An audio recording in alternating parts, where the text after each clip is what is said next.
Good afternoon to you all. It's a pleasure to be here. Yeah, that's right. I'm going to talk to you about risk perceptions, or more precisely, how the general population and the smokers perceive the risk difference between cigarettes on one side and snus and e-cigarettes on the other. Moreover, I will compare their perceptions with what the medical experts say about the risk difference between these products. And at the end of my talk, I would like to share with you the type of reactions we receive from the tobacco control community when trying to inform them about the huge misconceptions on relative risk. So that's my plan. In Norway, we have measured risk perceptions on a regular basis since 2003 in national representative surveys. We ask using an ordinal scale calibrated from 1, it's a small risk, to 7, huge risk. How do the respondents assess the risk from daily use of various nicotine products? And from this slide, you can see that the perceptions in the general population are pretty stable over this period of time. Cigarettes are assessed with very high score, close to the maximum risk. Then follows snus, also with rather high score, 5 on a scale to 7. But also NRT products are perceived with quite high scores, around 3. We have only one observation for e-cigarettes from last year, and the score was similar to the nicotine replacement products. Now, if we select the results from 2017, the number in this square, and put these into the bars in this figure, and then add results from the smokers, the orange bars here, so you will observe that there is not any real difference between the smokers and the general population regarding risk perceptions. We have concluded several studies on risk perceptions in Norway, not only this one. And in this table, I present results from 4 of them, conducted in various populations, 3 of them carried out among smokers. And moreover, I have transformed the ordinal risk scales into interval risk scales, meaning that the risk score on cigarettes in each survey is anchored at the maximum score of 100%, and then we transform the risk score of the other products accordingly. And what the table shows is that respondents in these 4 surveys seem to believe that the relative hazard of snus make up approximately 78 to 88% of the risk from cigarettes, while e-cigarettes are perceived to make up approximately 57 to 75% of the risk from cigarettes, depending on the study. And nicotine-free e-cigarettes are perceived to make up approximately half the risk when compared to cigarettes, close to NRTs. So this is the lay people's perceived risk interval for snus and e-cigarettes relative to cigarettes. And what do the medical experts think? Well, contrary to the lay people, these experts can base their risk estimates on results from a wide range of biomedical, toxicological, clinical, and epidemiological studies. And for cigarettes and for snus, the accumulated evidence base is quite solid, of course better than for e-cigarettes, where the risk estimate at present has to be based on biomarkers and acute effects. And most typically, the panel of experts have suggested that snus and e-cigarettes are unlikely to exceed 5% of the risk from cigarettes, meaning that there is a huge inconsistency between the expert opinion and perceptions among ordinary people. And there could be several explanations for this discrepancy.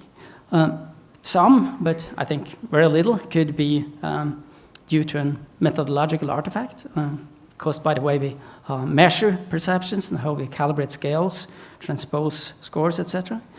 It could also be that the narrow gap here is caused by smokers in the general population underestimating the harmfulness of smoking. But that's not the reason here, because I just show you that smokers and the general population place cigarettes close to the maximum. It could also be that the panels of experts are biased, that they're so much into encouraging switching, product switching, so they mistakenly tend to underestimate the risk from e-cigarettes and snus. I find that hard to believe, but some do. But I think it's more likely that the population has been misinformed by the media and perhaps also by the health authorities. Headlines like this are quite common. And in a recent experimental study from Norway, we found that governmental health information strongly raised already exaggerated beliefs errors on snus.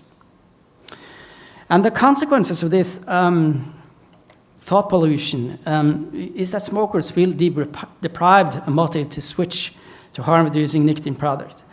And in fact, this is just what we can observe in our research. The odds of using e-cigarettes in quit smoking attempts is far higher when being correctly informed about huge risk differences. Smokers who, in accordance with medical consensus, believe that there is a huge risk difference between cigarettes and e-cigarettes are many times more likely to use e-cigarettes for smoking cessation. Another consequence of overestimating risks is that this might lead to support for disproportionate regulations and high taxation on snus and e-cigarettes that subsequently might hinder switching to these products.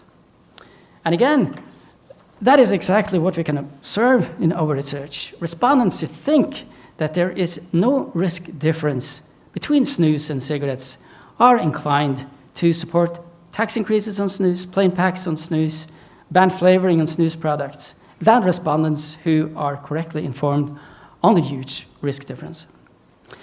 I'd like to finalize my talk by sharing with you some of the reactions I received from the tobacco control community when trying to inform about the widespread misconceptions on risk. You see, over the years, my group of researchers in Norway have published several scientific papers in which we reveal these misconceptions about relative risk. You can see a list of articles here.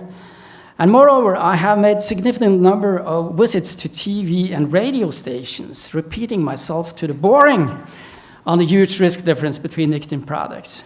And these visits are often prompted by prior sensational media stories on cancer risks, popcorn lungs, stiffening arteries, gateway effects, battery explosions, etc. And here is where the bullshit asymmetry principle strikes. Now, the bullshit asymmetry principle postulates that the amount of energy needed to refute bullshit is in order of magnitude bigger than to produce it.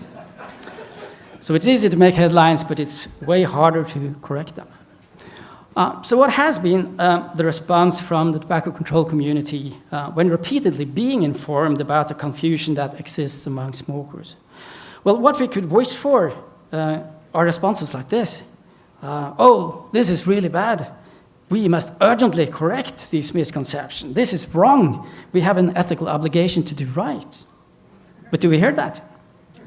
Well, so far I haven't, and I have been in tobacco control for 30 years. So responses are more on the other range here, like throwing suspicion on the researchers. Oh, you must be associated with the tobacco industry. Or blank denial, your numbers must be wrong. My impression is that people think e-cigarettes are risk-free. Or most often total silence, absence of any response. We want unwanted information to pass unnoticed. Or passive acceptance, but failing to act on the information.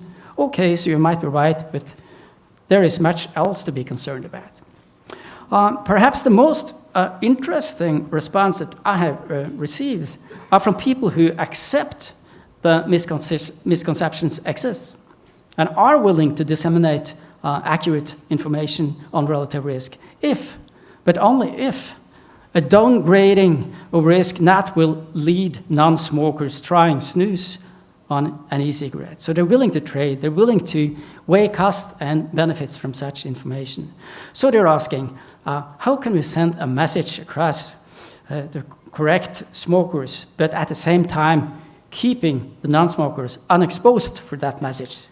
I mean, still giving the non-smokers the caring lie about the high risk.